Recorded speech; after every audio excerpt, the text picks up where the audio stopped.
রিনা, মা আমার, আর কতক্ষণ লাগবে তোর? বেলা যে পড়ে এলো। এই তো মা, আসছি। আজকের মতো রান্নাটা তো হয়ে গেল, কাল সকালে যে কি হবে সৃষ্টিকর্তা ভালো জানেন। ও কথা বলিস না মা, রিজিকের মালিক তিনি, একটা না একটা ব্যবস্থা হয়ে যাবে। কিন্তু আমার চিন্তা তোকে নিয়ে। রোজ রোজ ওই গভীর জঙ্গলে যাস, আমার বুকটা কেমন ধড়ফড় করে। কি যে বলো মা, জঙ্গলকে ভয় পেলে কি আমাদের চলবে? ওই জঙ্গলে তো আমাদের চুলা জ্বালায়, ভয় পেলে তো না খেয়ে মরতে হবে। তা তো জানি মা, কিন্তু গ্রামের মানুষেরা বলা বলি করছে জঙ্গলের গভীরটা নাকি ভালো না, অশুভ ছায়া দেখেছে কেউ কেউ। ওসব বানানো গল্প, আমি তো কত বছর ধরে যাচ্ছি, কই কিছু তো দেখিনি। তুমি শুধু শুধু চিন্তা করো। তুই তো আমার একমাত্র সম্বল, তোর কিছু হয়ে গেলে আমি যে মরেই যাব। জঙ্গলের খুব গভীরে যাস না, কিনারা থেকে শুকনো ডালপালা যা পাস তাই নিয়ে চলে আসবি। আচ্ছা মা, তুমি একদম চিন্তা করবে না। এখন খুব খিদে পেয়েছে, চলো আগে খেয়ে নিই। সাহেল ভাই, শুনলাম তুমি নাকি আমাদের গ্রামে বাড়ি করলে, ওই গ্রাম থেকে চলে এলে? হ্যাঁ ভাই, পাশের গ্রাম থেকে চলে এলাম। শুনলাম এই গ্রামের পাশের জঙ্গলে নাকি খুব ভালো কাঠ পাওয়া যায়, তাই ভাগ্য পরীক্ষা করতে আসা আর কি। ভাগ্য পরীক্ষা করতে এসে প্রাণটা আবার খুঁজে বসো না যেন। কেন ভাই, এমন কি আছে ওই জঙ্গলে? ভাগ ভাল্লুক? আরে বাঘ ভাল্লুকের চেয়েও ভয়ঙ্কর কিছু আছে, এমন কিছু যার নাম মুখে আনতেও ভয় করে। হেয়ালি করছেন কেন? কি আছে খুলে বলুন। সবাই বলে জঙ্গলের গভীর এক ডাইনির বাস। মানুষকে কো ডাইনি, যে একবার ওই জঙ্গলের গভীরে গেছে সে আর ফিরেনি। আপনি এসব বিশ্বাস করেন? নির্ঘাত কোনো হিংস্র জানোয়ার থাকে, আর মানুষ তাকেই ডাইনি বানিয়ে দিয়েছে। হাসি ঠাট্টার বিষয় নয় ভাই, হাসেম চাচাকে জিজ্ঞেস করে দেখুন, তার বাপদাদারাও এই গল্প বলে গেছেন, এটা সত্যি। কোথায় থাকেন এই হাসেম চাচা? আমি তার সাথে কথা বলবো। ওই তো বাজারের শেষ পাতার বটগাছের নিচে বসে থাকেন। যান, কথা বলে দেখুন, তারপর জঙ্গলে যাওয়ার শখ থাকলে যাবেন। চাচা, আমি সোহেল, এই গ্রামে নতুন এসেছি। সোহেল, বসো বসো। তা কি মনে করে আমার কাছে এলে বাবা? আমি কাঠ কাটার কাজ করি। শুনলাম এই জঙ্গলে নাকি ভালো কাঠ পাওয়া যায়, কিন্তু গ্রামের সবাই কেমন ভয় দেখালো, বললো ডাইনির কথা। ওরা ভুল কিছু বলেনি বাবা। ওই জঙ্গলে বাইরে থেকে দেখতে যত শান্ত, ভেতরটা ততটাই ভয়ঙ্কর। আপনিও বিশ্বাস করেন এই গল্প?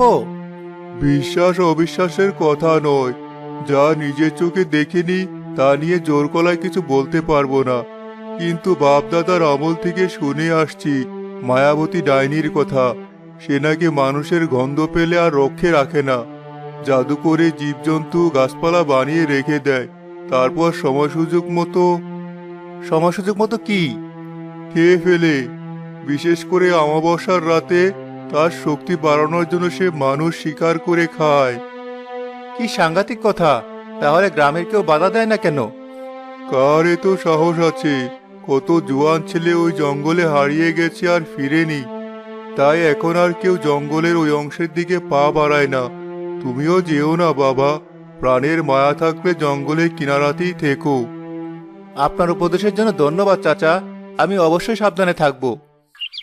হাসিম চাচার সাথে কথা শেষ করে সোহেল তার বাড়িতে চলে যায়। কতদিন হলো মানুষের মাংস পেটে পড়েনি, শরীরটা কেমন দুর্বল হয়ে আসছে। গন্ধ গন্ধ পাচ্ছি, একটা মানুষের গন্ধ। রোজই জঙ্গলে আসে, কিন্তু কিছুতেই আমার সীমানার ভেতরে আসে না। বড্ড চালাক। আর কতদিন এভাবে শুকনো কাঠ নিয়ে ফিরে যাবি? একদিন না একদিন তোকে আমার ডেরায় আসতেই হবে। আমার মায়া জাল তোকে টেনে আনবেই। আমার যে বড্ড খিদে পেয়েছে, আমাবস্যা আসতেও আর বেশি দেরি নেই।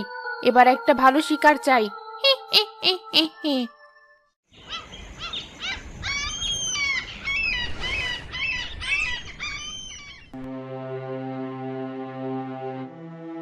রিনা, আজ জঙ্গলে যাস না মা, আমার মনটা একদমই সায় দিচ্ছে না। আজ না গেলে কাল চুলা জ্বলবে কি করে? ঘরে একটাও শুকনো কাঠ নেই, চালও তো প্রায় শেষ। কাঠ বেচে চাল কিনতে হবে না? আমার কেমন ভয় করছে।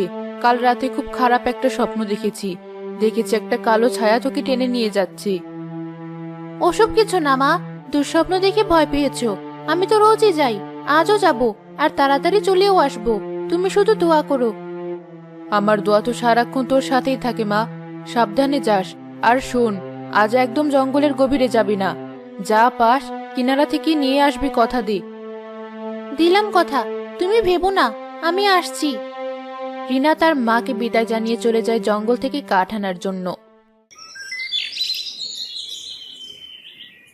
ইস, আজ কিনারার দিকে বেশি একটা ডাল পড়ে নেই, কি করি এখন?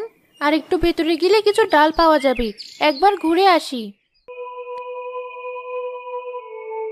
বাহ, এই জায়গাটা কি সুন্দর, কত রঙের ফুল ফুটে আছে। আগে তো কখনো এদিকে আসিনি। কি সুন্দর একটা গন্ধ আসছে, গন্ধটা যেন আমাকে টানছে। সামনে গিয়ে দেখি। কি আশ্চর্য, এখানে এত সুন্দর একটা করে ঘর। কে থাকে এখানে? চারপাশটা কি সুন্দর করে সাজানো, মনে হচ্ছে যেন কোনো পরী বাস করে।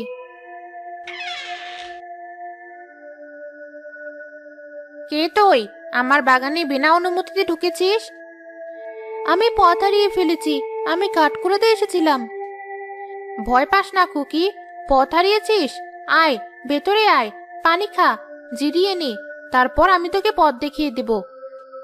আপনি খুব দয়ালু, আমি তাহলে একটু পানি খেয়ে চলে যাব, আমার মা চিন্তা করবে।